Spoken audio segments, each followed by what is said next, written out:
In this video, we're going to look at collaboration within Microsoft Teams. As you can see, we're currently in a Microsoft Teams meeting.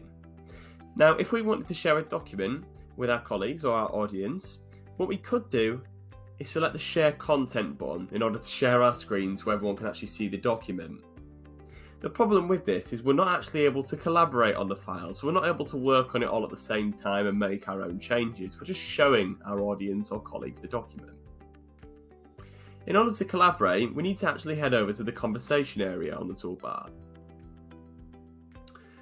From here, what we would do is click on the paperclip icon at the bottom hand side. We'll select attach files, and from here we can either choose a file from our OneDrive if we're using it, or we can just upload one from our device. Let's take this Word document that we've got here and select open. And that's going to upload into here, and as I said, we're actually sharing this file so we can collaborate on it. Now, there are a few things that we have to consider. Before we actually send in a file, we want to click on this little drop down arrow just below the file name. If we're wanting to allow people to edit this particular document, we have to allow editing from this area. If we leave this unticked, people will just be able to view the document themselves and read through it, but not edit it. We'll hit apply. And then I'll say, hi everyone, please can we view this document and make our edits. And then to send that, all we do is either press enter or click the send button just here. Now that's going to go into the meeting chat, and to open up the Word document, everyone will obviously be notified of the new chat from here.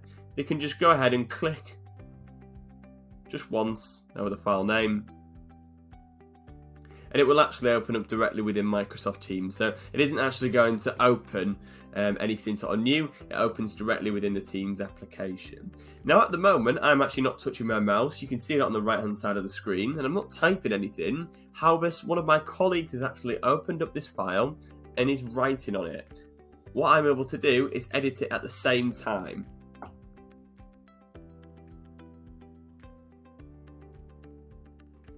You will also benefit from the autosave functionality. So whatever changes any of us make to this file will be automatically saved for us in the meeting chat. Now, there's a couple of other things just to go through. We can, of course, still make comments on the document, and due to the fact we're still in a Teams meeting, we can obviously discuss within the meeting over a voice call what we think of the file and have that conversation. Once we're all done, we just have to hit the close button just here.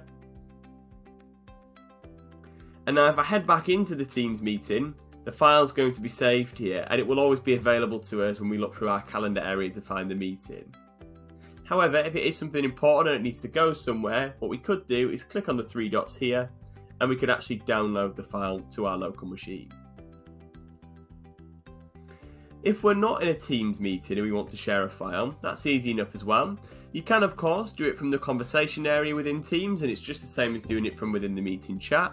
But just to showcase another method, if you are making use of the Teams area, let's say that we wanted to share a file within the general channel of the training demo team. We would start a new conversation, click on the attach button again, and you'll find that wherever you're using the chat, you can upload a file from our device, and we'll just choose the same file. Select open, and that will upload, and we could say, hey everyone, here is the file we need to make our edits to, and we can just send that in. And now everyone who is in this team will then have access to this particular file. Now, of course, as people make sort of further announcements within the team, it'll get a little bit more saturated. It might be a little bit more difficult to find these files. So what you can do is by selecting the Files tab at the top of the screen, see anything that's actually been shared within Microsoft Teams. So look, there's a process document, and there's another document that we've just shared just now. We'll benefit from autosave, and if two of us open one of these files at exactly the same time, it's just like the Teams meeting, we're able to collaborate and work on the file actually together. Furthermore, because you're likely not in a call when you share something in the Teams area, you can also open up the conversation tab here, so you can actually have a text conversation whilst you both edit the document.